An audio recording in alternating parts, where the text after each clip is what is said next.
আমাদের দেশে ইসলাম প্রতিষ্ঠা হওয়ার ক্ষেত্রে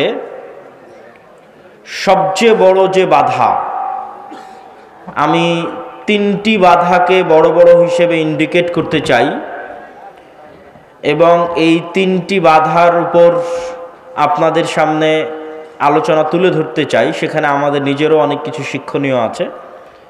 তার মধ্যে এক নাম্বার হচ্ছে কলোনিয়াল মাইন্ড সেট আপ, ঔপনিবেশিক দাসত্বের মানসিকতা। ঔপনিবেশিক দাসত্বের মানসিকতা থেকে বের না হওয়া অত্র অঞ্চলের মুসলমানদেরকে রাষ্ট্রীয়ভাবে ইসলাম প্রতিষ্ঠায় সবচেয়ে বেশি বাধা দিচ্ছে। তো ঔপনিবেশিক দাসত্বের মানসিক যে গোলামি, সেটি কি, আমি কি বুঝাচ্ছি এর দ্বারা? উপনিবেশ বা কলোনি হচ্ছে কোনো একটি রাষ্ট্রকে স্বাধীন রাষ্ট্র হিসেবে স্বীকৃতি না দিয়ে আরেকটি রাষ্ট্রের দাসত্বে রাখা। তো আমরা ছিলাম ইংল্যান্ড বা ব্রিটিশ কলোনি। পাক, ভারত, বাংলাদেশ তিনটে দেশই ছিল ব্রিটিশ কলোনি। আমরা দাবি করি যে আমরা 1947-এ ব্রিটিশদের থেকে স্বাধীনতা পেয়েছি, কিন্তু 190 বছর তারা আমাদের উপর যে শাসন পরিচালনা করেছে, আপনাদের কাছে এমনও অনেক মানুষ এখানে বসে আছে যাদের কাছে গত 15 বা 16 বছর মনে হচ্ছিল যেন কোনোদিন শেষই হবে না। তো 15-16 বছরে যদি আপনি এত অতিষ্ঠ হন, আপনি কল্পনা করেন 190 বছর কতদিন হতে পারে? অনেক লম্বা সময় 190 বছর। তাহলে 190 বছরে কয়টা প্রজন্ম এই পাক ভারত বাংলাদেশের অতিক্রম হয়ে গেছে ব্রিটিশদের গোলামিতে। ফলত আমাদের জেনেটিক্যালি, আমাদের রক্তের মধ্যে মেন্টালি, মানসিকভাবে কিছু গোলামির চিন্তা চেতনা প্রবেশ করে গেছে। শারীরিকভাবে তারা আমাদের এখান থেকে বিদায় নিলেও আমরা মানসিকভাবে ওই ট্রমা, একটা মানুষ যখন রাতের বেলা ভয়ঙ্কর কিছু দেখে অথবা তার চোখের সামনে ভয়ঙ্কর কোনো দুর্ঘটনা ঘটে যায়, তখন সেই ট্রমা থেকে বের হতেও তার কয়েক মাস সময় লাগে। তো 190 বছর যে ভয়ঙ্কর গোলামির ট্রমা, জাতি হিসেবে গত 70 বছরেও আমরা সেটি থেকে বের হতে পারিনি। এখনো আমরা আমাদের অজান্তে আমাদের মনের মধ্যে গোলামি লালন করি। কিভাবে গোলামি লালন করি? আমি যখন সর্বপ্রথম ইংল্যান্ড থেকে স্পেন, ফ্রান্স এবং ইতালি, এই তিনটে দেশে সফর করলাম, তার আগ পর্যন্ত হয়তো মানুষ জেনে থাকতে পারে, আমার জানা ছিল না। ওই সফর করার আগ পর্যন্ত আমি জানতাম না। মানুষ জেনে থাকতে পারে, এই জন্য মানুষের কাছে এটা আশ্চর্য মনে হতে পারে। যখন প্রথম সফর করি তখন দেখলাম স্পেনের যে বিমানবন্দরে আমি অবতরণ করেছিলাম, সেখানে ইংরেজি ভাষা খুঁজে পেতে আমার অনেক কষ্ট হয়েছে। ইংরেজি জানার পরেও পৃথিবীতে চলতে, ইন্টারন্যাশনালি কোথাও চলতে ঝামেলা পোহাতে হবে। আরবি জানি, ইংরেজি জানি, উর্দু জানি, বাংলা জানি, তারপরেও আমি কোনো রাস্তা খুঁজে পাবো না, মানুষের সাথে কথা বলতে পারবো না। কেননা বিমানবন্দরে যারা দায়িত্বশীল আছে স্প্যানিশ ভালো, ইংরেজি জানে না। গোটা বিমানবন্দরে এক্সিট শব্দটা ইংরেজিতে খুঁজে পেতে কষ্ট হয়েছে, নাই। তো আমি হতবাক হয়ে গেলাম, হতভম্ব হয়ে গেলাম, ঘটনা কি? তারপরে বাইরে বের হওয়ার পর তো আর কোথাও নাই। আমাদের দেশে অন্তত রাস্তাঘাটে বের হলে হয় বাংলা না হয় ইংরেজিতে তো কত শত সাইনবোর্ড আছে, কিন্তু স্পেনে বের হয়ে কোথায় ইংরেজি সাইনবোর্ড খুঁজে পাওয়া যায় না। মানে কিছুই আর চেনা যাচ্ছে না, জানা যাচ্ছে না, বোঝা যাচ্ছে না, অচেনা, অজানা সব কিছু। তো সেখান থেকে বের হয়ে ফ্রান্স, সেখান থেকে বের হয়ে ইতালি, সব জায়গায় একই অবস্থা। তখন মানুষের সাথে কথা বলে মানুষকে জিজ্ঞাসা করে যেটা জানা গেল যে ওই দেশে যে সমস্ত বাঙালিরা গেছে তাদেরকেও ওই দেশের ভাষা শিখে তাদের সাথে ব্যবসা করতে হচ্ছে। তথা যে ইতালিতে গেছে সে ইতালি ভাষা শিখেছে, যে ফ্রান্সে গেছে সে ফরাসি ভাষা শিখেছে, যে স্পেনে গেছে সে স্প্যানিশ ভাষা শিখেছে, অথচ এগুলো ইংল্যান্ডের আশেপাশের কান্ট্রি। তাহলে ইংল্যান্ড থেকে হাজার হাজার কিলোমিটার দূরে আমি এখানে বসে ইংরেজি শিখে ফেলেছি, আর ইংল্যান্ডের পার্শ্ববর্তী দেশ ফ্রান্স, ইতালি, স্পেনে ইংরেজিই নাই। কারণ কি? তখন আমি ধীরে ধীরে অনুধাবন করলাম, এটা আমার রিয়েলাইজেশন, যে আমার মদিনা ইসলামী বিশ্ববিদ্যালয়ে একজন আফ্রিকান বন্ধু ছিল। সেই মদিনা ইসলামী বিশ্ববিদ্যালয়ের আফ্রিকান বন্ধুর সেকেন্ড ল্যাঙ্গুয়েজ ছিল ফরাসি। তো তখন আমার কাছে এই জিনিসটা একটু খটকা লাগলেও এতটা তো অনুভূতি ছিল না যে কেন তার সেকেন্ড ল্যাঙ্গুয়েজ ফরাসি হবে, এই পর্যন্ত আমি পৌঁছতে পারিনি। আমার সেকেন্ড ল্যাঙ্গুয়েজ যদি ইংরেজি হয়তো তারাও হয়তো এরকম একটা ভাষা শিখে, সে ভাষার নাম ফরাসি। কিন্তু তখন আমি বুঝলাম ফ্রান্স, স্পেন এবং ইতালি যাওয়ার পর যে আমাদের পুরো মুসলিম বিশ্বে আমরা যতগুলো সমস্যা এখন বহন করছি, এখন প্রত্যেকটা সমস্যার পিছনে ইউরোপ এবং ইংল্যান্ডের দীর্ঘদিনের ঔপনিবেশিক শাসনামল দায়ী। ইসরায়েল কে তৈরি করেছে? ঔপনিবেশিক শাসন আমলেই তৈরি হয়েছে। ওই পুরো শামকে ভেঙে একটা টুকরোকে লেবানন, একটা টুকরোকে জর্ডান, একটা টুকরোকে ফিলিস্তিন, একটা টুকরোকে ইসরায়েল, একটা টুকরোকে সিরিয়া, অথচ পুরোটা একটাই দেশ। কিভাবে তৈরি হলো? আজকের আরব বিশ্বের টুকরো টুকরো দেশ এরা কিভাবে তৈরি হলো? কাশ্মীরের সমস্যা কারা তৈরি করলো? আফ্রিকান মুসলমানদের যে সমস্যা, এই সমস্যার জন্য কারা দায়ী? প্রত্যেকটা জায়গায় দেখবেন ওই ঔপনিবেশিক শাসনামলের যে ঘটনা প্রবাহ, সেগুলো দায়ী। তখন আমি দেখলাম যে আসলে এখানে যারা বসবাস করেছে ইংল্যান্ডে, ফ্রান্সে এবং ইতালিতে, তারা মেন্টালি, মানসিকভাবে আমাদের চাইতে বেশি স্বাধীন। মানে ফ্রান্সের একটা মানুষের মানসিকতা একজন বাংলাদেশ, পাকিস্তান, ভারতে জন্মগ্রহণ করা একজন নাগরিকের চাইতে বেশি স্বাধীন। কেন বেশি স্বাধীন? ফ্রান্স এবং ইতালি, স্পেনের নাগরিক এটা মনে করেছে যে আমি কেন আমার ভাষা বাদ দিয়ে অন্যের ভাষা শিখব।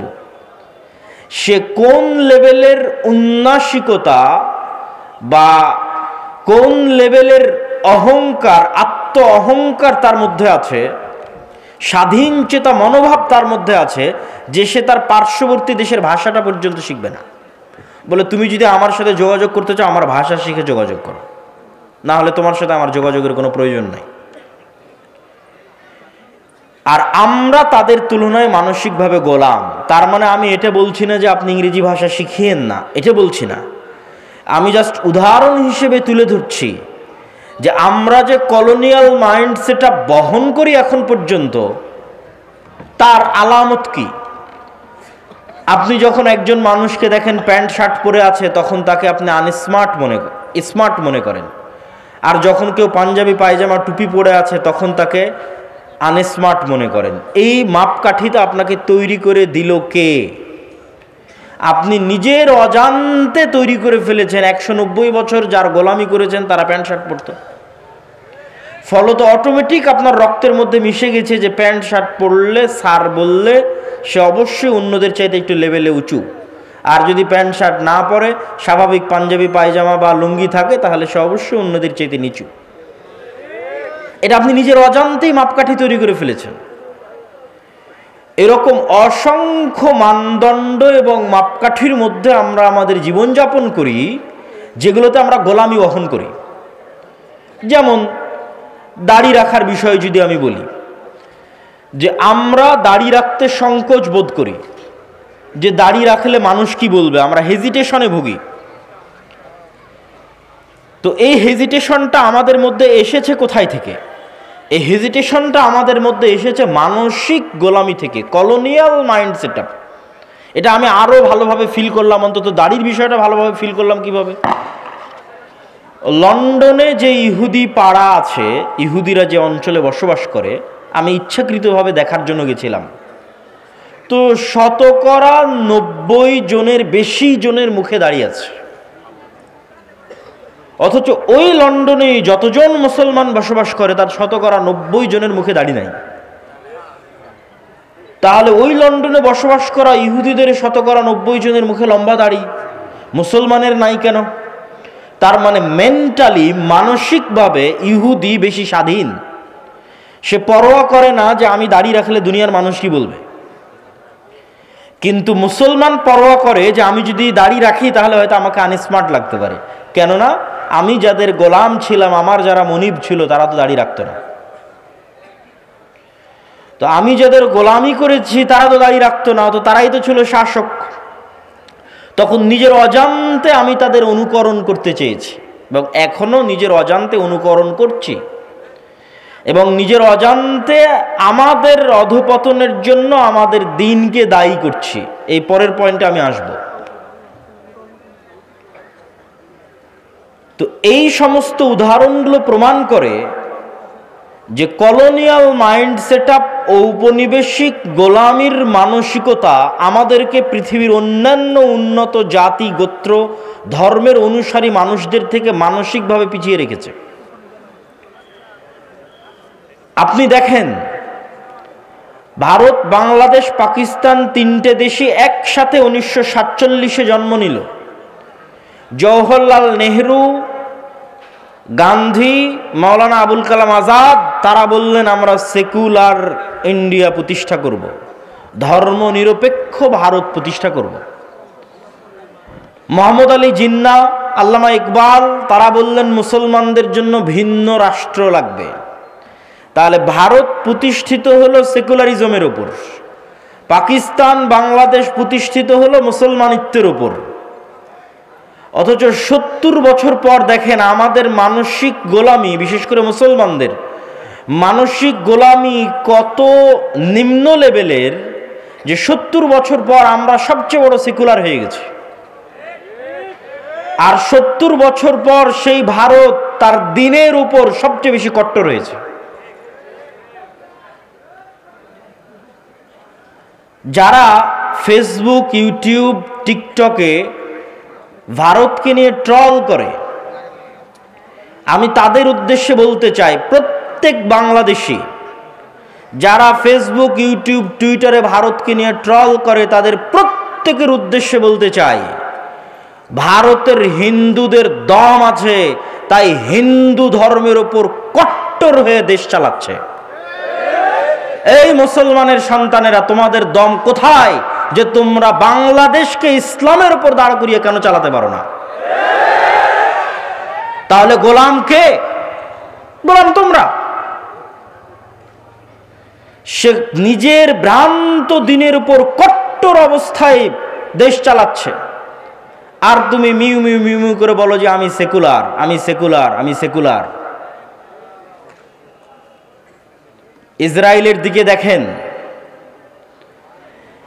সিরিয়াতে যখন বাশার আল আসাদের পতন হয়, বাশার আল আসাদের পতনের পর থেকে নিয়ে সিরিয়ার 500-র অধিক অস্ত্রাগার, বিভিন্ন গুরুত্বপূর্ণ গবেষণাগার, বিজ্ঞান গবেষণা কেন্দ্রে 500-র অধিক গুরুত্বপূর্ণ ভিআইপি স্থাপনায় ইসরায়েল হামলা চালিয়েছে। পৃথিবীর কাউকে জিজ্ঞাসা করারও প্রয়োজন মনে করি না, আমেরিকাকেও না, জাতিসংঘকেও না।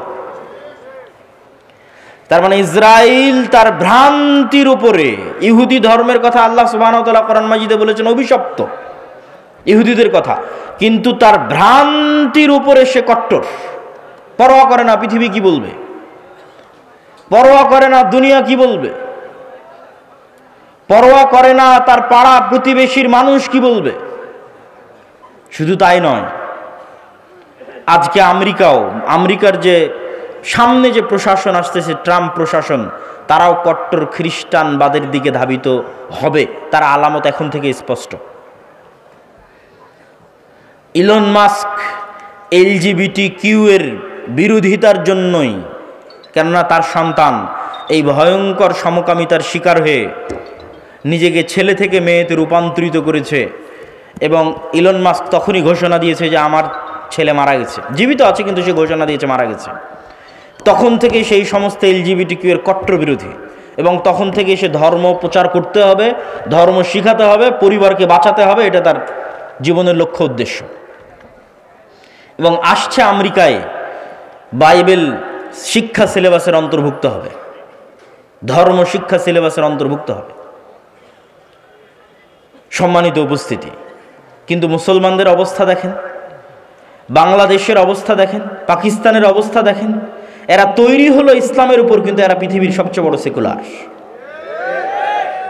এই জন্য আমি যখন প্রধান উপদেষ্টা ডক্টর মোহাম্মদ ইউনূসের সামনে কথা বলার সুযোগ হয়েছিল, তখন আমি ডক্টর মোহাম্মদ ইউনূসের সামনে স্পষ্ট ভাষায় বলেছিলাম যে আপনারা সমস্যার গোড়ায় হাত দেন, আপনারা ডিফেন্স খেলতেছেন, আত্মরক্ষা করে পাল্টা জবাব দিচ্ছেন। সারা ইন্ডিয়া ছড়িয়ে আছে যে বাংলাদেশের সংখ্যালঘুদের উপর নির্যাতন হচ্ছে, অথচ ডাহা মিথ্যা কথা।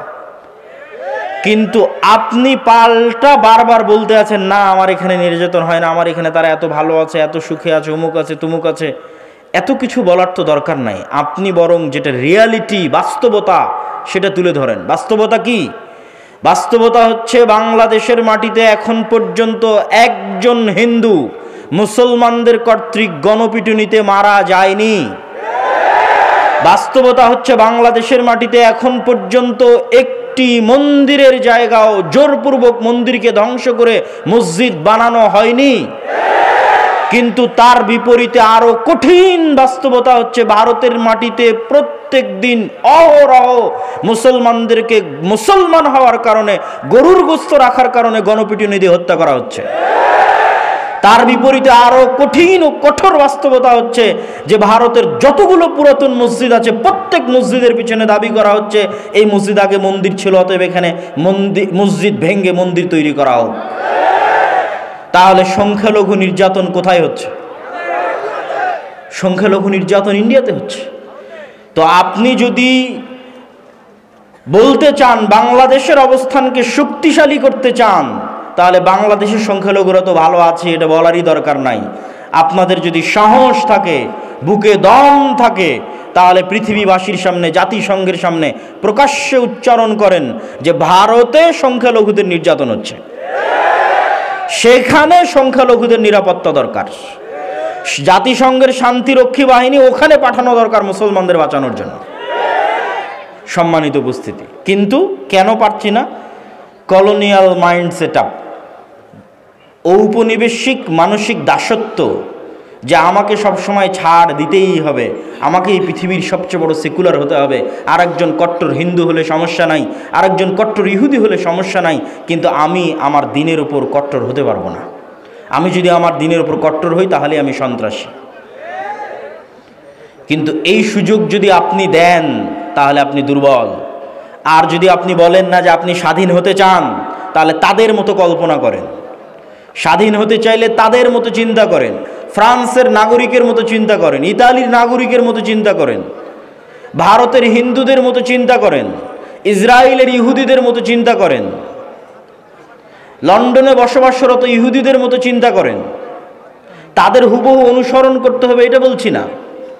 আপনি একটা ইহুদি ফ্যামিলি দেখান যে ইহুদি ফ্যামিলির সন্তান একজন বা দুইজন, এখানে উঠে গিয়ে ফোন দিবেন ইউরোপ এবং আমেরিকায় বসবাসরত যে কোনো প্রবাসীকে, যে তুমি খুঁজে নিয়ে এসে দিবা যে একটা ইহুদি পরিবারের সন্তান এক বা দুই, তার বেশি তারা নেয়নি। অথবা আমাকে জানাবা যে গড়ে ইহুদি ফ্যামিলিগুলোতে সন্তান কয়টা করে হয়। গড়ে তাদের সন্তান 6, 7, 8, 9 এখনো গড়ে। তো তাকে অধিক সন্তান নিতে লজ্জা লাগে না, কিন্তু এক মুসলমান অধিক সন্তান নিবে, তাকে এমনভাবে পড়ানো হয়েছে যে সে অধিক সন্তান নিতে লজ্জাগ্রস্ত হবে। এমনভাবে তার সিলেবাসের মধ্যে কলোনিয়াল গোলামির মানসিকতা ঢুকিয়ে দেওয়া হয়েছে যে সেইটি থেকে বের হতে পারে না, এই ট্রমা থেকে বের হতে পারে না। কিন্তু প্রশ্ন তৈরি হবে কখন? যখন ওদেরকে দেখবেন। খ্রিস্টানদের দেখে প্রশ্ন তৈরি হবে না। কেন খ্রিস্টানদের দেখে প্রশ্ন তৈরি হবে না সেটা আল্লাহই বলে দিয়েছেন, ওয়ালাদ্দাল্লিন, তারা আসলে সঠিক পথ জানে না। এই জন্য অসংখ্য খ্রিস্টান পাবেন জুয়া খেলছে, মদ খাচ্ছে, ঠিক আছে? অতএব তাদেরকে দেখলে আপনি সঠিক রাস্তা খুঁজে পাবেন এটা না। সম্মানিত উপস্থিতি, ঠিক তেমনি আপনি দেখেন ইহুদিরা তাদের মধ্যে সুদি লেনদেন করছে না করছে না? একটা ইহুদি নিয়ে এসে দিবেন যে তাদের মধ্যে সুদি লেনদেন করছে, তাদের পরস্পরের মধ্যে। হ্যাঁ, সারা পৃথিবীতে যেন সুদি লেনদেন হয়, এটার জন্য তারাই পেট্রোনাইজ করে, তারাই দাঁড় করিয়ে রেখেছে সুদি অর্থনীতি, কিন্তু তাদের মধ্যে কখনো সুদি লেনদেন করবে না। আর আমরা আমাদের সমাজের রন্ধ্রে রন্ধ্রে সুদের বিষ বাষ্প প্রবেশ করেছে। সুদের ইকোসিস্টেম এমনভাবে তৈরি করা হয়েছে যে পৃথিবীতে কেউ চাইলেও যেন সুদ থেকে বের না হতে পারে। এটা একটা ইকোসিস্টেম। তার আপনাকে উদাহরণ দেই, আপনি যদি ইংল্যান্ডে যান, আমেরিকায় যান, আর ক্রেডিট কার্ডের ইউজার না হন, ক্রেডিট কার্ড মানে আপনি আমার কার্ড নিলেন, টাকা নাই, খরচ করেন, পরে দিন, সমস্যা নাই, এটার নাম ক্রেডিট কার্ড। আপনার যদি ক্রেডিট কার্ডের 5-10 বছরের বা বেশি ব্যালেন্স ব্যবহারের রেকর্ড না থাকে, তাহলে একটা বাড়ি ভাড়া নিতে যে পরিমাণ কষ্ট সহ্য করতে হবে, আপনি বলবেন থাক, তার চাইতে আমি ক্রেডিট কার্ডই ইউজ করি। ক্রেডিট কার্ড ইউজ করে ওই ক্রেডিট কার্ড দেখিয়ে আমি বাড়ি ভাড়া অতি সহজে পেয়ে যাব। মানে সুদ মুক্ত থাকবেন এরকম কোনো পরিবেশ পৃথিবীতে রাখা হয়নি, কিন্তু তারা সুদমুক্ত আছে। সুদমুক্ত থাকবেন এরকম কোনো পরিবেশ পৃথিবীতে রাখা হয়নি। এমনকি আপনার ওয়াইফাই যে নেবেন, ওই ওয়াইফাইয়ের রাউটারের পিছনে ইন্স্যুরেন্স আছে, গাড়ির পিছনে তো আছে, মোবাইলের তো আছে, ওয়াইফাইয়ের রাউটারেরও ইন্স্যুরেন্স আছে। আপনি বিশ্বাস না হলে আমেরিকা এবং ইংল্যান্ডে কল দিয়ে যাচাই করবেন যে আছে কিনা। আব্দুল্লাহ ভাই বক্তব্যে বলল সত্যি আছে কিনা। সেই দিন বাংলাদেশেও আসবে যখন আপনি ক্যাশ মানি বলে, বাস্তব প্রকৃত ক্যাশ টাকা বলে কোনো টাকা থাকবে না, প্রত্যেকটা টাকাই লোনের বিপরীতে থাকবে। মানে আমার এবং আপনার পকেটে এখন যত টাকা আছে, আসলে এগুলো একটাও বাস্তবে ক্যাশ টাকা নাই, প্রতিটা টাকার বিপরীতে ব্যাংকে লোন আছে। তাহলে there is no cash money without loan. মানে সুদের ভিত্তিতে লোন ছাড়া কোনো ক্যাশ মানির অস্তিত্ব পৃথিবীতে থাকবে না। সম্মানিত উপস্থিতি, আমরা আলোচনা করছিলাম যে কলোনিয়াল মাইন্ড সেটআপ আমাদেরকে পেয়ে বসেছে। এটি আপনি যদি রাষ্ট্রীয়ভাবে ইসলাম প্রতিষ্ঠা করতে চান, তাহলে এটি হবে তার পথে সবচেয়ে শক্তিশালী বাধা। দ্বিতীয় বাধা কি হবে? দ্বিতীয় বাধা হচ্ছে রাষ্ট্রীয় কাঠামোগত ইসলাম বিদ্বেষ। এটা এই পয়েন্ট থেকে এসেছে, আগের পয়েন্ট থেকে এসেছে। এই আগের পয়েন্ট থেকেই রাষ্ট্রের কাঠামোগত ইসলাম বিদ্বেষ। আপনি চোখে দেখতে পাবেন না, বাস্তবে কোনো ইসলাম বিদ্বেষ নাই, কিন্তু কাঠামোর মধ্যে ইসলাম বিদ্বেষ আছে। যেমন আপনি কোথাও গিয়ে বলেন যে আমি দাড়ি রাখবো, পুলিশে জব করে বলেন দাড়ি রাখবো, আর্মিতে জব করে বলেন দাড়ি রাখবো, পারবেন না, কষ্ট হবে, চিহ্নিত হবেন, চাকরি থেকে বাদ পড়ে যাবেন। তথা এমনভাবে ইসলাম বিদ্বেষকে সেট আপ করা আছে কাঠামোর মধ্যে যে আপনি শক্তভাবে, কঠোরভাবে দিনকে অনুসরণ করবেন, সেটির সুযোগ নাই।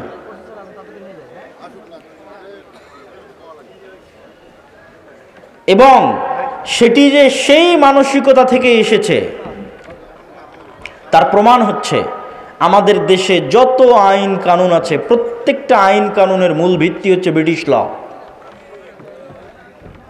যত আইন আছে প্রত্যেক আইনের ভিত্তিতে যে দেখবেন ব্রিটিশ ল। যেমন আপনি যদি বাংলাদেশ আর্মির কথা বলেন, তাহলে বাংলাদেশ আর্মির যত রুলস অ্যান্ড রেগুলেশনস আছে, তাদের অফিসিয়ালি এই প্রত্যেকটা রুলস অ্যান্ড রেগুলেশনের 90% ব্রিটিশ আর্মি থেকে কপি করা। মানে ব্রিটিশ আর্মির খণ্ডিত আর্মি ছিল ইন্ডিয়ান আর্মি, ইন্ডিয়ান আর্মির খণ্ডিত অংশ পাকিস্তান আর্মি, পাকিস্তান আর্মির খণ্ডিত অংশ বাংলাদেশ আর্মি। বাহির থেকে কোনো ইসলাম বিদ্বেষ নাই, কিন্তু ওর কাঠামোর মধ্যে ইসলাম বিদ্বেষ আছে। আপনি পূর্ণ ইসলাম মেনে বাংলাদেশ আর্মিতে জব করবেন, আপনার জন্য কঠিন হয়ে যাবে জব করা, পারবেন না, কেন কাঠামোর মধ্যে ইসলাম বিদ্বেষ ঢুকানো আছে। আর এটির জন্য আগের পয়েন্টই দায়ী, তথা ওই যে কলোনিয়াল গোলামি থেকে আমরা বাস্তবে শারীরিকভাবে তারা অনুপস্থিত, কিন্তু মানসিকভাবে আইন কানুনের নিয়মে প্রত্যেকটা জায়গায় তাদের গোলামির ছাপ স্পষ্ট। 3 নম্বর পয়েন্ট, বাংলাদেশের ঐতিহাসিক ইতিহাস ভিত্তিক যে রাজনৈতিক বয়ান, বিশেষ করে গত 16 বছর যে রাজনৈতিক বয়ান তৈরি করা হয়েছিল শুধুমাত্র 1971 মুক্তিযুদ্ধ কেন্দ্রিক, যে বাংলাদেশের জন্মই 1971-এ, তার পূর্বে আসলে কিছুই ছিল না।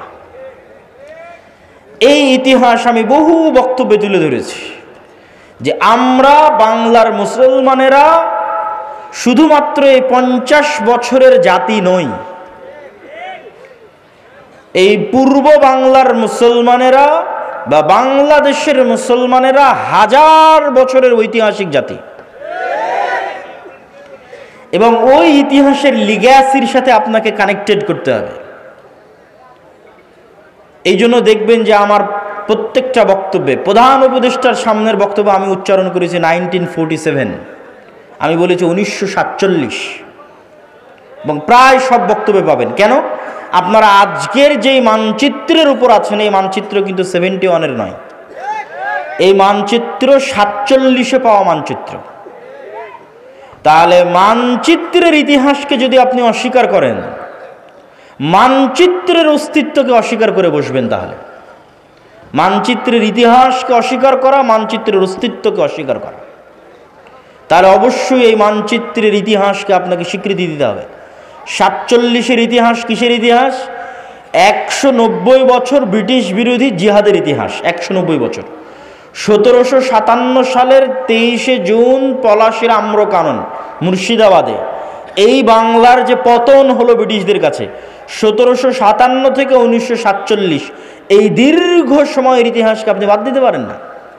হাজী শরীয়তুল্লাহ মীর নেসার আলী তিতুমির, আপনাদের বগুড়ার গাবতলীও তো, গাবতলীর সন্ধ্যাবাড়িও ছিল জিহাদের কেন্দ্র, ব্রিটিশ বিরোধী জিহাদের কেন্দ্র। তাহলে আপনি যদি গাবতলীর মানুষ যদি বলে আমার 1971-এ জন্ম, তাহলে তো এটা মিথ্যা কথা। তাহলে ওই গাবতলীর সন্ধ্যাবাড়ির আপনাদেরই বাপ দাদা আজ থেকে 200 বছর আগে ব্রিটিশদের বিরুদ্ধে জিহাদ করেছে, ওটাকে আপনি বহন করবেন না? ওটাকে আপনি রক্ষা করবেন না? নিজের মধ্যে ধারণ করবেন না? অবশ্যই ধারণ করতে হবে, নাহলে আপনি জাতি হিসেবে মানসিকভাবে, ঐতিহাসিকভাবে, রাজনৈতিক বয়ানে গোলাম হয়ে যাবেন। এবার ওই 1757-র 23শে জুনের আগের যে ইতিহাস, মুঘলদের বাংলাদেশ, তার আগের স্বাধীন সুলতানি শাসন আমলের বাংলাদেশ, মুঘলদের আগের অংশ হচ্ছে স্বাধীন সুলতানি শাসন আমল। স্বাধীন সুলতানি শাসন আমল কোনটা? যেই সময়ে রাজধানী ছিল মুর্শিদাবাদ, মালদা, রাজশাহী, চাঁপানবাবগঞ্জ, গৌড়, তৎকালীন ভাষায় বলা হয়েছে গৌড়।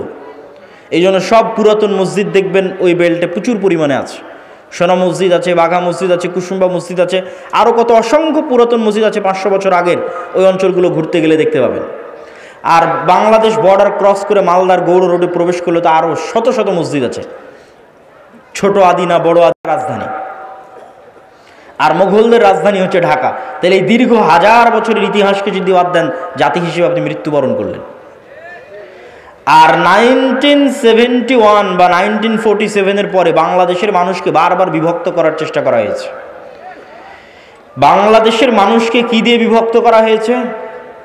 3টা পরিভাষা দিয়ে বাংলাদেশের মানুষকে বিভক্ত করা হয়েছে রাজনৈতিকভাবে।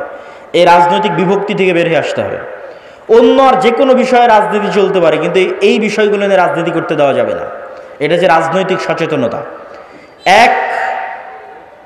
47-এ দেশ স্বাধীন হওয়ার পর বাঙালি জাতীয়তাবাদের নামে বাংলাদেশের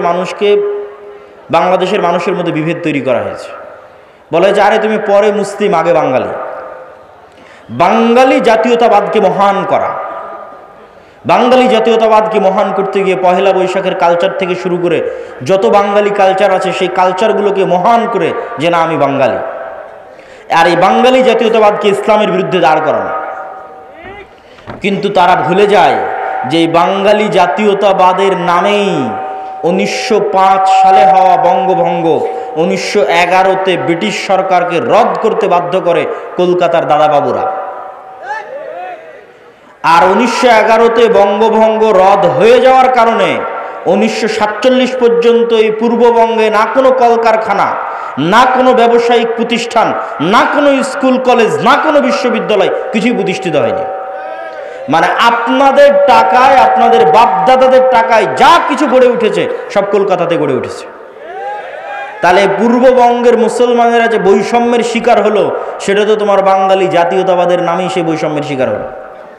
আবার সেই বাঙালি জাতীয়তাবাদকে উজ্জীবিত করে বাংলাদেশের মুসলমানদের মধ্যে বিভেদ তৈরি করা, এটা হচ্ছে আমাদের পার্শ্ববর্তী দেশ থেকে পরিচালিত বাংলাদেশের মধ্যে পার্থক্য তৈরি করার রাজনৈতিক বয়ান। আর একটা পার্থক্য তৈরি করার রাজনৈতিক বয়ান কি? 1971 পরে যে অমুক মুক্তিযোদ্ধা অমুক রাজাকার, এটা হচ্ছে দেশকে ভাগ করে দেওয়া, দেশের জনগণকে ভাগ করে দেওয়া। পৃথিবীর কোনো উন্নত দেশে আপনি এইভাবে দেশের নাগরিকদের মধ্যে বিভেদ তৈরি করা দেখতে পাবেন না। স্বয়ং আমাদের নবী মুহাম্মদ সাল্লাল্লাহু আলাইহি ওয়াসাল্লাম মক্কা বিজয়ের পরেও এরকম বিভেদ তৈরি হতে দেননি। একটা ছোট্ট ঘটনা বলি। মক্কা বিজয়ের পর একটা যুদ্ধ হয়েছিল, হুনাইনের যুদ্ধ। হুনাইনের যুদ্ধের সব গনিমতের মাল আল্লাহর নবী মক্কার নবমুসলিমদের মধ্যে বন্টন করে দিয়েছেন।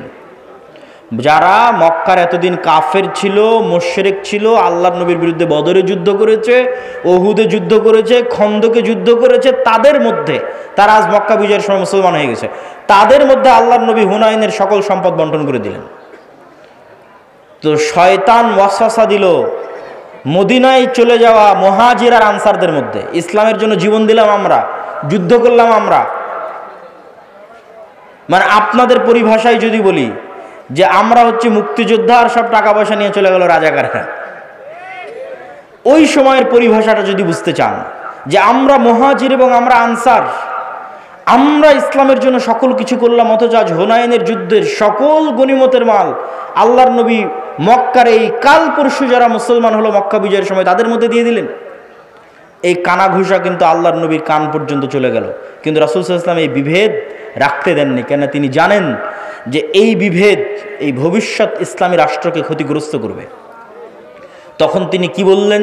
তিনি বক্তব্যে দাঁড়িয়ে বললেন, এই মদিনার মুহাজিরেরা, মদিনার আনসারেরা, লম্বা ঘটনা, হে মদিনার মুহাজিরেরা, হে মদিনার আনসারেরা, আজকে হুনাইনের সকল গনিমতের মাল নিয়ে চলে যাবে মক্কার নবমুসলিমেরা, আর মুহাম্মদ সাল্লাল্লাহু আলাইহি ওয়াসাল্লাম নিজে তোমাদের সাথে মদিনায় ফিরে যাবে, অথচ আমার বাপদাদার বাড়ি মক্কায়। আল্লাহু আকবার। তোমরা কোনটা চাও? মুহাম্মদ সাল্লাল্লাহু আলাইহি ওয়াসাল্লাম তোমাদের সাথে সশরীরে মদিনায় ফিরে যাক? সাহাবীরা আবেগতাড়িত হয়ে গেলেন। তো আল্লাহর নবী এই বিভেদকে স্থায়ী করতে দেননি। এবং দেখেন মুহাম্মদ সাল্লাল্লাহু আলাইহি ওয়াসাল্লাম মক্কা বিজয়ের পরও মদিনায় থেকে গেছেন। এখন তো মক্কা বিজয় হয়েছে, ওনার শৈশবের স্মৃতি বিজড়িত শহর মক্কা, কৈশোরের স্মৃতি বিজড়িত শহর মক্কা, যৌবনের স্মৃতি বিজড়িত শহর মক্কা। এখন তো মক্কা বিজয় হয়ে গেছে, তার অধীনস্থ তিনি মদিনা ছেড়ে দিয়ে মক্কা আসতে পারেন। কিন্তু তিনি বললেন মুহাম্মদ সাল্লাল্লাহু আলাইহি ওয়াসাল্লাম নিজে ফিরে যাবে মদিনায়, আবার ধন সম্পদ দিয়ে দিলেন নবমুসলিমদের। তিনি ঐক্যটা রক্ষা করলেন। এই জন্য এই ধরনের বিভেদ, এই দুইটা বিভেদ, বাঙালি জাতীয়তাবাদের মাধ্যমে মুসলমানদের মধ্যে বিভেদ তৈরি করা বাংলাদেশের মুসলমানদের মধ্যে, এবং 1971 চেতনাকে বিক্রি করে বিভেদ তৈরি করা, যা গত 15-16 বছর ছিল, ভবিষ্যতে আর কাউকে কোনোদিন করতে দেওয়া যাবে না। এবার আরো সামনের দিকে চলে আসি। রাষ্ট্রে ইসলাম প্রতিষ্ঠা করতে বাধা কি? রাষ্ট্রে ইসলাম প্রতিষ্ঠা করতে চতুর্থ বাধা বিজাতীয় মতবাদ, গণতন্ত্র, সমাজতন্ত্র, ধর্মনিরপেক্ষ মতবাদ, যেটিকে সেকুলারিজম, কিছুক্ষণ আগে যে মতবাদের বিষয়ে বললাম, লিবারালিজম, জাতীয়তাবাদ, ন্যাশনালিজম, এই প্রত্যেকটা মতবাদ রাষ্ট্রে ইসলাম প্রতিষ্ঠায় বাধা। আমি যদি আরো সারমর্ম করে বলি যে পৃথিবীতে ইসলামী খেলাফা প্রতিষ্ঠা হবে, এই ইসলামী খেলাফার সবচেয়ে বড় শত্রু গণতন্ত্র নিজেই। এই জন্য আমার একটা বক্তব্য দেওয়া আছে যে গণতন্ত্রের কবর রচনার উপরই ইসলামী খেলাফতের উত্থান হবে। কিন্তু এই বক্তব্য আবার আমাদের কিছু ভাইদের সহ্য হবে না। কিন্তু তাদেরকে আমি উদাত্ত আহ্বান জানাবো, আপনারা আরো পড়েন, আরো পড়েন, আরো পড়েন। আরো পড়লে দেখবেন গণতন্ত্রের নামে মুসলমানদের সামনে মূলা ঝুলিয়ে রাখা আছে। গত 100 বছরেও কোনোদিন গণতন্ত্র দিয়ে ইসলাম প্রতিষ্ঠিত হয়নি, আগামী 1000 বছর চেষ্টা করলেও কোনোদিন গণতন্ত্র দিয়ে ইসলাম প্রতিষ্ঠিত হবে না। হ্যাঁ, গণতন্ত্র দিয়ে যে ইসলাম প্রতিষ্ঠিত হবে, যদি বলেন যে হ্যাঁ হবেই হবে, তাহলে আমি চ্যালেঞ্জ দিয়ে বলে গেলাম, গণতন্ত্র দিয়ে যে ইসলাম প্রতিষ্ঠিত হবে ওটা বিকৃত ইসলাম, কম্প্রোমাইজড ইসলাম, পূর্ণাঙ্গ ইসলাম নয়। যে ইসলামের মধ্যে শিরক মিশ্রিত থাকবে, যে ইসলামের মধ্যে ইসলামের সকল বিধিবিধান উপস্থিত থাকবে না, পূর্ণাঙ্গ রূপে উপস্থিত থাকবে না। তাহলে আপনি যেহেতু বলতেছেন এগুলোর মাধ্যমে প্রতিষ্ঠিত হবে না, তো হবে কিসের মাধ্যমে?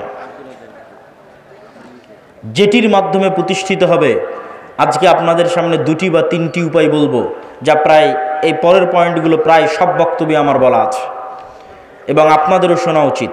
এক, ইসলামী খেলাফা বা ইসলামী রাষ্ট্র বলতে কি বুঝায় এটা পরিষ্কার থাকতে হবে।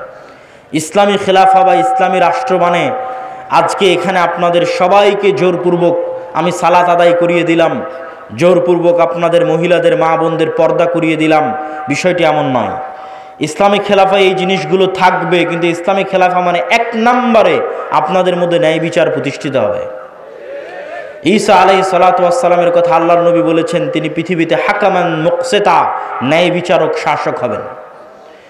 আর আল্লাহ হচ্ছেন সবচেয়ে বড় ন্যায় বিচারক। এই জন্য সাবআতু ইউদিল্লুহুমুল্লাহ ইয়াউমা লা দিল্লা ইল্লা দিল্লুহ, 7 শ্রেণীর মানুষকে বিশেষ ছায়া আশ্রয় দেওয়া হবে।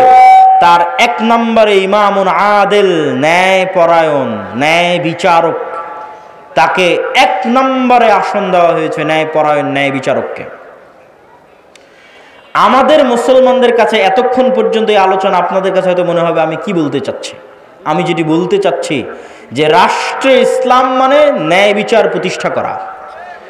তো আপনি আমি যদি রাষ্ট্রে ইসলাম প্রতিষ্ঠা করতে চাই, আমাদেরকে সবার আগে ন্যায় পরায়ণ হতে হবে। আমি আপনি ন্যায়পরায়ণ হব না, সত্যবাদী হব না, আর বলবো রাষ্ট্রে ইসলাম প্রতিষ্ঠা করব, এটা কোনোদিন সম্ভব নয়। তো আপনি কি বলতে চাচ্ছেন আমরা মুসলমানেরা ন্যায়পরায়ণ নই, সত্যবাদী নই? জি, আমি এটাই বলতে চাচ্ছি আমরা মুসলমানেরা নামাজি, আমরা মুসলমানেরা হাজি, আমরা মুসলমানেরা দানবীর। বাহ্যিক ইসলামের যত বিধিবিধান আছে প্রত্যেকটা বিধিবিধান মানতে আমরা এক নম্বরে আছি। যেমন আজকের জালসা সম্মেলনে এসেছেন কোরআন এবং দ্বীনের কথা শুনতে, এটা অনেক বড় একটা গুণ। অবশ্যই আপনি নেকি পাওয়ার নিয়েতে এসেছেন, কিন্তু দেখবেন এই জালসার প্যান্ডেল থেকে মোবাইল চুরি হয়ে গেছে, দেখবেন মসজিদ থেকে স্যান্ডেল চুরি হয়ে গেছে। তাহলে জাতিগতভাবে আমার এবং আপনার মধ্যে কোনটার অভাব? জাতিগতভাবে আমার এবং আপনার মধ্যে নামাজের অভাব নাই, দানের অভাব নাই, হাজি উমরাকারী ব্যক্তির অভাব নাই, কিন্তু সত্যবাদী হবে, ন্যায় পরায়ণ হবে, এরকম মেরুদণ্ডওয়ালা একটা প্রজন্ম আমাদের মধ্যে নাই। আপনি আমাকে যদি এখন রাষ্ট্রপ্রধান করে দেন, আমিও বাংলাদেশ চালাতে পারবো না, কেন বাংলাদেশের প্রত্যেকটা সেক্টরে দুর্নীতি আছে। ওই সমস্ত দুর্নীতিবাজ সচিবেরা, মন্ত্রীরা, ওসিরা, ডিসিরা 1 সেকেন্ড আপনাকে রাষ্ট্র চালাতে দেবেন, আপনাকে উৎখাত করে ফেলে দেবে। তাহলে আপনি এইরকম দুর্নীতিগ্রস্ত একটা কাঠামোর মধ্যে বলবেন আমি ইসলাম প্রতিষ্ঠা করব? আপনাকে একদল সৎ ন্যায়পরায়ণ প্রজন্ম আগে নিয়ে আসতে হবে। যে সৎ ন্যায়পরায়ণ প্রজন্ম টাকার কাছে বিক্রি হবে না, চাপের কাছে বিক্রি হবে না, তার দায়িত্বের আমানত রক্ষা করবে মৃত্যু হয়ে গেল। এটা হচ্ছে সৎ এবং ন্যায়পরায়ণ। এতক্ষণ হয়তো রাষ্ট্রীয় পর্যায়ে বললাম, এই জন্য আপনারা খুব ঠিক বললেন। আমাদের ব্যক্তিগত জীবনে যদি আসি, তাহলে কি হবে দেখেন। আপনারা যারা আজ পুরো গাবতলীতে জরিপ করেন, পুরো বগুড়া জেলায় জরিপ করেন, পুরো গাইবান্ধাতে জরিপ করেন যে কতজন পিতার মৃত্যুর পর তার সন্তান পিতার সম্পত্তিতে বোনকে ন্যায়ের সাথে ভাগ দিয়েছে, জরিপ করেন। আপনারা যারা সামনে উপস্থিত আছেন তারা প্রশ্ন করেন, আপনার আশেপাশে তাকান, পাড়া প্রতিবেশীর দিকে তাকান, কল্পনা করেন কতজন তার পিতার মৃত্যুর পর পিতার সম্পত্তিতে বোনকে ন্যায়ের সাথে ভাগ দিয়েছে। একদল তো আছে ভাগই দেয়নি, কেউ যদি দিয়ে থাকে তাহলে বগুড়ার জলেশ্বরী তলার জমিটা নিজে নিয়েছে, আর বগুড়ার যেটা সারিয়াকান্দির নদীতে ভেঙে আছে ওটা বোনকে দিয়েছে।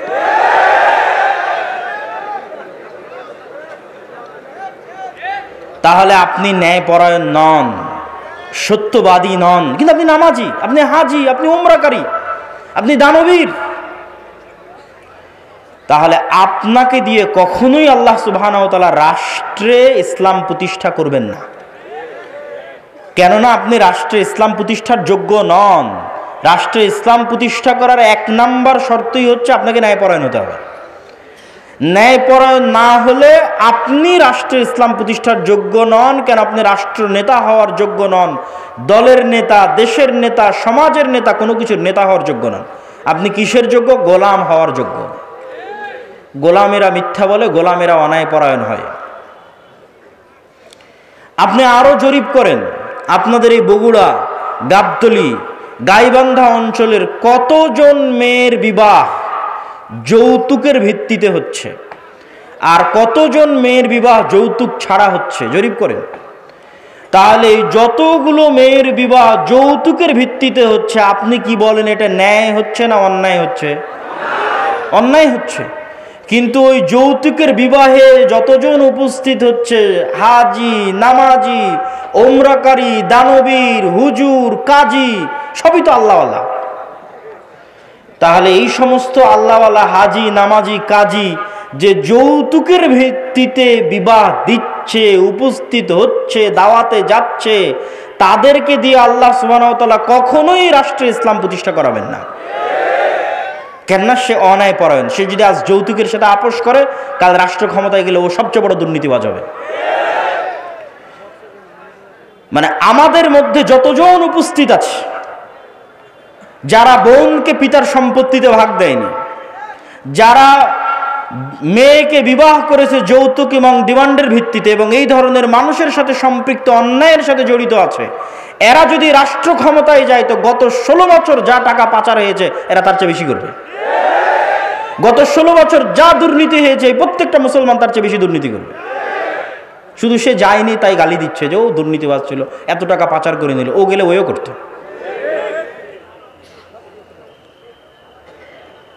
সম্মানিত উপস্থিতি, তাহলে আমরা মুসলমানেরা কি অবস্থায় দাঁড়িয়ে আছি? আমরা মুসলমানেরা রাসূলুল্লাহ সাল্লাল্লাহু আলাইহি ওয়াসাল্লামের ওই হাদিসের উপর দাঁড়িয়ে আছি, যে হাদিসে রাসূল সাল্লাল্লাহু আলাইহি ওয়াসাল্লাম বলেছেন, সালাসাতুন মান কুন্না ফিহি বা আরবাউন মান কুন্না ফিহি, 3টা বৈশিষ্ট্য বা 4টা বৈশিষ্ট্য যার মধ্যে থাকবে সে মুনাফিকান খালেসা, সে স্পষ্ট মুনাফিক।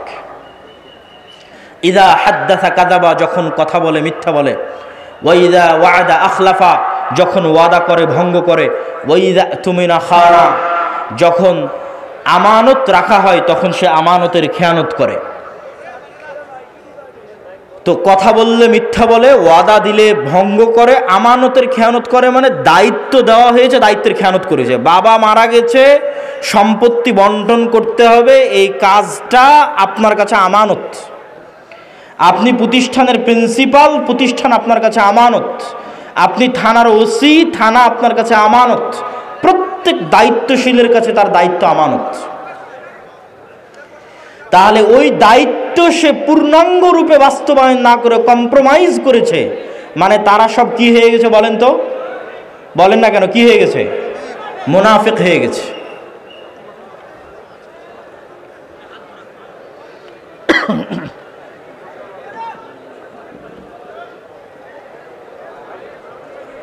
না মাইকের সমস্যা নেই, একটু থামেন।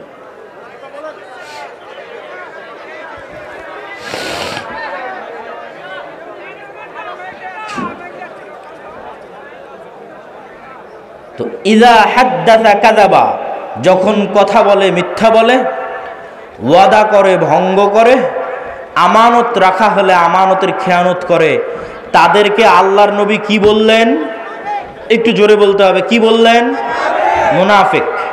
তার মানে পিতার সম্পত্তিতে বোনকে ভাগ দেয়নি যে সে কি? একটু কথা বলতে হবে, সে কি? মুনাফিক। যৌতুকের ভিত্তিতে বিবাহ করেছে যে সে কি? মুনাফিক। তাহলে এই সমস্ত মুনাফিকদের দিয়ে আপনি তাহলে প্রশ্নের পরের প্রশ্ন আসবে, এই সমস্ত মুনাফিকেরা নামাজ পড়ছে কেন? এই সমস্ত মুনাফিকেরা দান করে কেন? এই সমস্ত মুনাফিকেরা তাহাজ্জুদের সালাত আদায় করে কেন? কেননা গত 16 বছরে এমনও ছিল প্রশ্ন ফাঁসের টাকা আল্লাহ রাস্তায় দান করেছে। তাহলে আল্লাহর নবীর কথা অনুযায়ী সে মুনাফিক। কেননা প্রশ্ন ফাঁস, তার আমানত, প্রশ্ন রক্ষা করা আমানত ছিল, খেয়ানত করেছে। আল্লাহর নবী বলছেন ও মুনাফিক, খাঁটি মুনাফিক। তো খাঁটি মুনাফিক কেন দান করছে? গত 16 বছর এমনও ছিল যে সবচেয়ে বড় দুর্নীতিবাদ সেও নাকি তাহাজ্জুদের সালাত আদায় করে, সবচেয়ে বড় খুনি সেও নাকি তাহাজ্জুদের সালাত আদায় করে। তাহলে সে যদি খুনি হয়, দুর্নীতিবাজ হয়, মিথ্যুক হয়, তাহলে সে তো মুনাফিক।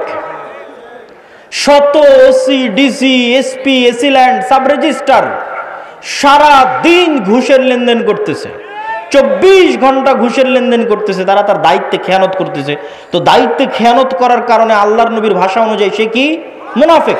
কিন্তু এরা সবাই তো হজ করে এসেছে, উমরা করে এসেছে, নামাজ পড়েছে, মসজিদ মাদ্রাসার সভাপতি, প্রধান অতিথি, বিশেষ অতিথি, কি না সব কিছুতে আছে। তাহলে কেন দ্বীনি কার্যক্রমে? মূলত তারা তাদের মুনাফিকি ঢাকতে আল্লাহর রাস্তায় দান করে, মুনাফিকি ঢাকতে হজ উমরা করে, মুনাফিকি ঢাকতে মসজিদে গিয়ে নামাজ পড়ে, কিন্তু আসলে মুনাফিক। কিন্তু মুনাফিকিটা যেন মানুষের সামনে ধরা না পড়ে, ওই মুনাফিকির উপর পর্দা দেওয়ার জন্য মুখে দাড়ি আছে, মাথায় টুপি আছে, নামাজের কড়া আছে, কিন্তু বাস্তবে মুনাফিক। তাহলে কোন মুসলমান স্বাধীন, কোন মুসলমান রাষ্ট্রের দায়িত্ব পাবে, কোন মুসলমান দেশ ও জাতিকে নেতৃত্ব দিবে?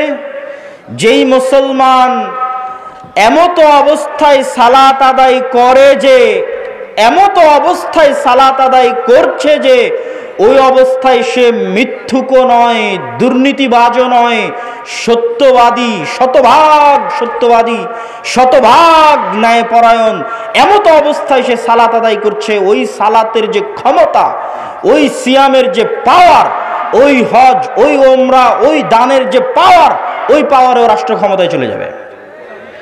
ওই পাওয়ার দিয়ে আল্লাহ পৃথিবীতে সব নবী রাসূল পাঠিয়েছেন। পৃথিবীতে আসা প্রত্যেক নবী রাসূল জন্মগত সত্যবাদী, জন্মগত আমানতদার, জন্মগত ন্যায়পরায়ণ। আমাদের নবী মুহাম্মদ সাল্লাল্লাহু আলাইহি ওয়াসাল্লামের ক্ষেত্রেও জন্মগত তিনি সত্যবাদী, জন্মগত আমানতদার, জন্মগত ন্যায়পরায়ণ। আবু বকর, ওমর, ওসমান, আলী, এমনকি যে আবু সুফিয়ান রাদিয়াল্লাহু তাআলা আনহুর নাম আমরা শুনি, দীর্ঘদিন যাবৎ মক্কার কাফের কুরাইশ মুশরিকদের নেতৃত্ব দিয়েছেন, তিনিও বাদশাহ হিরাক্লিয়াসের দরবারে দাঁড়িয়ে মিথ্যা বলেননি।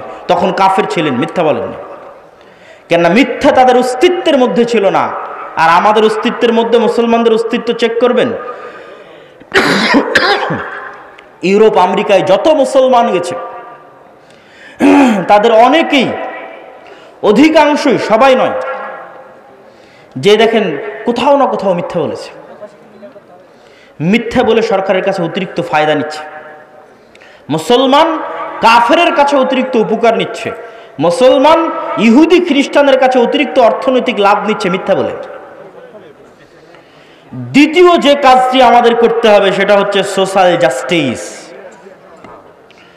সোশ্যাল জাস্টিস মানে এতক্ষণ যা বললাম তার আলোকেই সোশ্যাল জাস্টিস নির্ধারিত হবে, সামাজিক ন্যায় বিচার। গত 16 বছর যে পাওয়ার প্র্যাকটিস হয়েছে সারা বাংলাদেশে, এই পাওয়ার প্র্যাকটিস এখন নাই, শূন্যের কোঠায়। ওই ফাঁকা জায়গায় মসজিদ মাদ্রাসাগুলোর ক্ষমতা ছিল যে তারা ন্যায় বিচার প্রতিষ্ঠা করবে। কিন্তু দুঃখজনক হলেও সত্য, দেশে প্রতিষ্ঠিত ইসলামী দল বলেন, ইসলামী সংগঠন বলেন, মসজিদ বলেন, মাদ্রাসা বলেন, তারা আল আমরু বিল মারুফ ওয়ান নাহি আনিল মুনকার এবং সামাজিক ন্যায় বিচার প্রতিষ্ঠায় দুর্বল। এবং তাদের চোখের সামনে আরেক দল ওই একই জায়গায় একই অন্যায় লিপ্ত হচ্ছে। এক জায়গায় গত 16 বছর যারা চাঁদাবাজি করেছে, আজকে ওই জায়গায় আরেকজন চাঁদাবাজি করতেছে, কিন্তু কেউ প্রতিবাদ করতেছে না। সোশ্যাল জাস্টিস মানে সমাজে মানুষের প্রতি অন্যায় হতে দেওয়া যাবে না। আপনি যদি রাষ্ট্রে ইসলাম প্রতিষ্ঠা করতে চান, রুট লেভেলে ন্যায় বিচার প্রতিষ্ঠা করতে হবে। কাকে প্রতিষ্ঠা করতে হবে? যে ইসলামের ধারক ও বাহক, মানে যে বলছে যে আমি চাই রাষ্ট্রে ইসলাম প্রতিষ্ঠা হোক, ওকে ন্যূনতম ওর গ্রামে, ওর পাড়ায় মানুষের উপর যেন জুলম না হয়। যেমন বাপ যদি মারা যায় তো বোনকে যেন তার ন্যায় হিস্সা বুঝিয়ে দেওয়া হয়। এটি জোরপূর্বক বাস্তবায়ন করবে। কোনো মেয়ের বিবাহ যেন যৌতুকের ভিত্তিতে না হয়, এটি জোরপূর্বক বাধা দিবে। আল আমরু বিল মারুফ ওয়ান নাহি আনিল মুনকার করবে। এটি হচ্ছে সোশ্যাল জাস্টিস। কোনো এক গ্রাম, কোনো এক এলাকা, কোনো এক পাড়া, কোনো এক মাদ্রাসা, কোনো এক শিক্ষা প্রতিষ্ঠান, কোনো এক ইসলামী দল, ইসলামী সংগঠনে যদি ন্যায় প্রতিষ্ঠা হয়ে যায়, ওর হাত দিয়ে রাষ্ট্রে ইসলাম প্রতিষ্ঠা হবে। তার মানে কি ইসলামী দল, ইসলামী সংগঠন, মসজিদ মাদ্রাসায় ন্যায় নাই? নাই। এই যে মাদ্রাসায় মাদ্রাসায় মতবিরোধ, দলে দলে মতবিরোধ, এর থেকে ও বের হয়েছে, ওর থেকে ও বের হয়েছে, এগুলো একটাও মাসলা মাসাইলের কারণে নয়, এগুলো একটা আবেগের কারণে নয়। প্রত্যেকটা জায়গায় ন্যায়ের অভাব আছে। হয় যিনি ইসলামী দলের আমির উনি ন্যায়পরায়ণ নন, জালেম, অথবা যিনি ইসলামী দলের মামুর কর্মী সে ন্যায়পরায়ণ নয়, জালেম। যে কর্মী রাত দিন পরিশ্রম করছে তাকে পদ না দিয়ে যে পা চাটছে ওকে পদ দিয়ে দিচ্ছে, এটাই হচ্ছে ন্যায়ের খেলাফ। ন্যায় নাই, ওর দ্বারা রাষ্ট্রে ইসলাম প্রতিষ্ঠা হবে না। ও তো ওর দলের মধ্যে ইসলাম প্রতিষ্ঠা করতে পারেনি। দলের মধ্যে ইসলাম, ওর মাদ্রাসায় ইসলাম প্রতিষ্ঠা করবে। মাদ্রাসা ইসলাম মানে 5 ওয়াক্ত সালাত হচ্ছে এটা না, 5 ওয়াক্ত সালাত তো হবেই, কিন্তু আপনি যদি মনে করেন আমি রাষ্ট্রে ইসলাম প্রতিষ্ঠা করব, তাহলে আপনি যে জায়গায় আছেন ওখানে শতভাগ ন্যায় প্রতিষ্ঠা করতে হবে। আপনি ন্যায় প্রতিষ্ঠা করতে ব্যর্থ হয়েছেন তো অবশ্যই আপনি রাষ্ট্রে ইসলাম প্রতিষ্ঠা করতে ব্যর্থ হবেন। সম্মানিত উপস্থিতি, সর্বোপরি লাস্ট পয়েন্ট হচ্ছে আমাদের মুসলমানদের সবচেয়ে বড় সমস্যা হচ্ছে আমরা শর্ট টার্ম চিন্তা করি। আমাকে এখনই ভোট করে, এখনই নির্বাচনে জিতে রাষ্ট্রে ইসলাম প্রতিষ্ঠা করতে হবে। যে এরকম শর্ট টার্ম চিন্তা করতেছে আমাকে এখনই নির্বাচন করে, এখনই ভোটে জিতে, এখনই রাষ্ট্রে ইসলাম প্রতিষ্ঠা করতে হবে, ও তার কয়দিন পরে আর থাকবে না। মানে তার কয়দিন পর আবারও কেউ আসবে যে রাষ্ট্র ক্ষমতায় চলে যাবে। সে যেমন আজ এখনই চলে যাওয়ার চেষ্টা করতেছে, স্থায়ী থাকতে পারবে না। তাহলে করতে হবে কি? আপনাকে 50 বছর, 100 বছরের প্ল্যান করতে হবে যে আমি 50 বছর পর, 100 বছর পর, আজ এখন নয়, 50-100 বছর পর পূর্ণাঙ্গ ইসলাম, পূর্ণাঙ্গ ক্ষমতার সাথে বাংলাদেশের রাষ্ট্র ক্ষমতায় যাবে। তার জন্য কি করা লাগবে সেই পরিকল্পনা রেডি করো। এইটা ইহুদিরা করে, তারা করেছে। আজকে তারা যে জায়গায় আছে এটা 200 বছর আগের পরিকল্পনা। আর যখনই আপনি পরিকল্পনা করবেন তখনই দেখবেন যে আপনাকে শক্তিশালী প্রতিষ্ঠান তৈরি করতে হচ্ছে। আমাদের শক্তিশালী প্রতিষ্ঠান নাই। এই লক্ষ লক্ষ কোটি কোটি পঙ্গপালের মতো ভোটার থেকে কোনো উপকার নেই। 5ই আগস্টের এই ছাত্র জনতার আন্দোলনে বেশিরভাগ মুসলমান ধর্মপ্রাণ মানুষ জীবন দিয়েছে। আর রাষ্ট্র ক্ষমতায় কারা গেছে? বেশিরভাগ এনজিও রাষ্ট্র ক্ষমতায় গেছে। কেন? ওই এনজিওগুলো বাংলাদেশের শক্তিশালী প্রতিষ্ঠান আছে, শক্তিশালী মিডিয়া আছে। বাংলাদেশে আমাদের মুসলমানদের পঙ্গপালের মতো এরকম আমার এরকম হাজার হাজার দর্শক শ্রোতা ভক্ত আছে, কিন্তু আমার শক্তিশালী মিডিয়া নাই বাংলাদেশে। আমার বাংলাদেশের শক্তিশালী কোনো অর্থনৈতিক প্রতিষ্ঠান নাই, এরকম কোনো ইসলামী দলের নাই, কোনো ইসলামী সংগঠনের নাই। সম্মানিত উপস্থিতি, তাহলে আমাদেরকে শক্তিশালী প্রতিষ্ঠা করতে হবে এবং দীর্ঘমেয়াদী পরিকল্পনা করতে হবে। ওই শক্তিশালী প্রতিষ্ঠান না থাকার কারণেই দেখবেন একজন অপরাধী যখন কোনো কিছু করছে তার সামনে কত বড় গুণ লাগিয়ে হেডিং করা হচ্ছে, আর একজন আলেম সে যখন কিছু করছে বলছে তথাকথিত মৌলবী। অথবা বড় অপরাধীকে যখন আদালতে পেশ করা হচ্ছে হাতে হ্যান্ডকাফ নাই, কিন্তু আলেমকে যখন আদালতে পেশ করা হচ্ছে মোটা রশি দিয়ে হাত বেঁধে আদালতে পেশ করা হচ্ছে। এটাই হচ্ছে রাষ্ট্রীয় কাঠামোগত বিদ্বেষ, যা আপনার অজান্তে হয়ে আছে।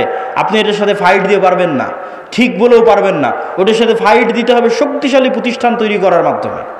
এই শক্তিশালী প্রতিষ্ঠান তৈরি করার জন্য মুসলমানদের সন্তানদের চিন্তা করতে হবে, পরিকল্পনা করতে হবে। সর্বোপরি আমাদের সবচেয়ে বড় সমস্যা আমাদের তরুণ প্রজন্ম।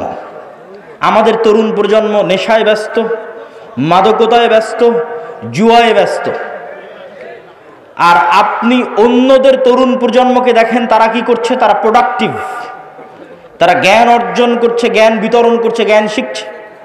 যেই দিন ফুটবল বিশ্বকাপ হচ্ছে সেই দিন আপনি ক্যামব্রিজ এবং অক্সফোর্ডের বিশ্ববিদ্যালয়ে কিছু বুঝতে পারবেন না, আর ঢাকা বিশ্ববিদ্যালয়ে দেখবেন হাজার হাজার ছাত্র একত্রিত হয়ে ফুটবল খেলা দেখছে।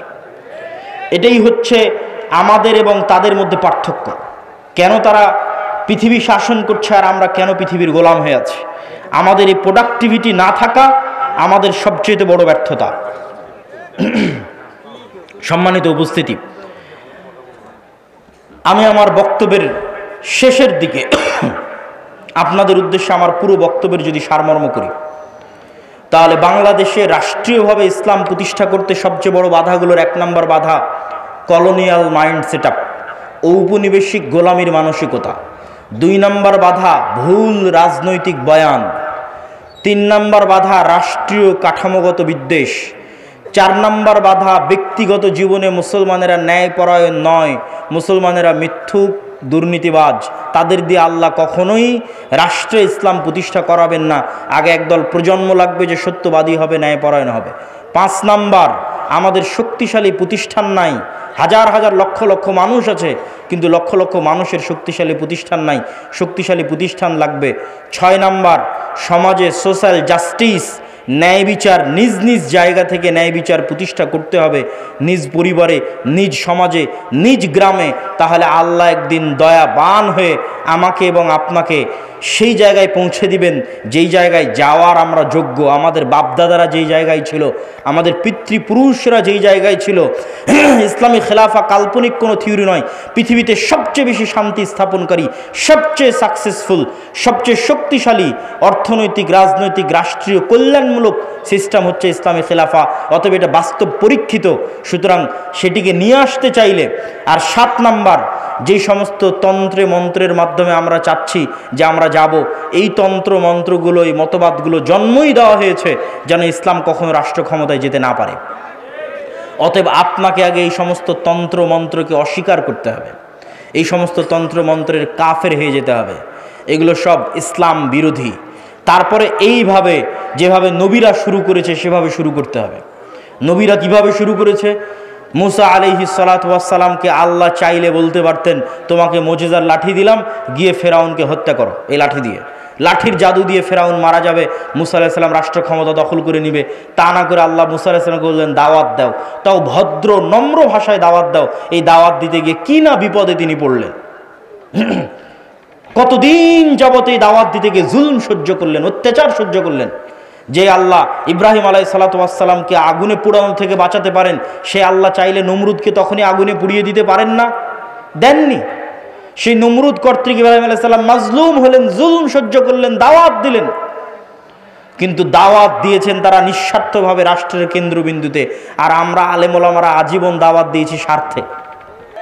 কেউই নিঃস্বার্থভাবে ইসলামের দাওয়াত দেওয়ার জন্য দেখা করেন, কিন্তু নবীরা নিঃস্বার্থভাবে দিনের জন্য কাজ করতেন।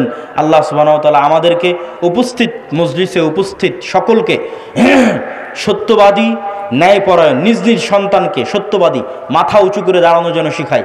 কেন আল্লাহর নবী লোন নিতে নিষেধ করেছেন? সুদভিত্তিক না, স্বাভাবিক কর্জ নিতে কেন নিষেধ করেছেন? আজ স্বাভাবিক কর্জ নিলে কাল মিথ্যা বলবেন, কাল যখন টাকা চাইতে আসে মিথ্যা বলবেন। আপনার ছেলেকে মিথ্যা শিখাবেন, বউকে মিথ্যা শিখাবেন। মিথ্যার উপর তৈরি হওয়া একটা সন্তান নেতা হবে না, গোলাম হবে। নেতা তৈরি করতে চাইলে মিথ্যা স্টপ, কোনো মিথ্যা চলবে না। সত্য বলো, সত্যের নাম সাহসিকতা। ন্যায় পরায়ণ থাকো, যার যা হক তাকে তার হক বুঝিয়ে দাও। এটি ইসলাম, এটি প্রকৃত ইসলাম। সম্মানিত উপস্থিতি, বক্তব্যের শেষে বলতে চাই, আগামী বছর আমি আদ-দাওয়া ইলাল্লাহর দায়িত্বশীলদের প্রতি উদাত্ত আহ্বান জানাবো। এই যে বিশাল জনসমুদ্র, এরকম প্রোগ্রাম আগামী বছর আসলে এই ধরনের ইউনিয়নে না করে গাবতলী কলেজ মাঠে করা উচিত। কি বলেন আপনারা? আমি উদাত্ত আহ্বান জানাবো দায়িত্বশীলদের যে এই প্রোগ্রামটা আপনারা আগামী বছর গাবতলী কলেজ মাঠে করার চেষ্টা করবেন ইনশাআল্লাহ। আল্লাহ সুবহানাহু ওয়া তাআলা তৌফিক দান করুক। আদ-দাওয়া ইলাল্লাহ দেশব্যাপী মসজিদ ভিত্তিক মক্তব শিক্ষা নিয়ে কাজ করে। আচ্ছা, আপনাদের মধ্যে স্বেচ্ছাসেবক ভাইয়েরা যাবে, এখনই যাবে, আমি এখনই যাওয়ার জন্য বলবো যে আপনারা তাদেরকে অবশ্যই সাধ্য অনুযায়ী আপনাদের সহযোগিতাটা পৌঁছে দেওয়ার চেষ্টা করবেন। আমি একটু 2 মিনিট আপনাদের সামনে একটু বিবরণ দিই। আর দাওয়া ইলাল্লাহ দেশব্যাপী মসজিদ ভিত্তিক দিন শিক্ষা নিয়ে কাজ করে, মক্তব নিয়ে কাজ করে।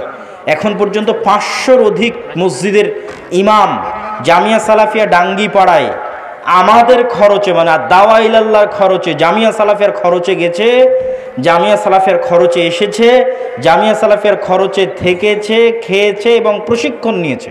বলেন আল্লাহু আকবার।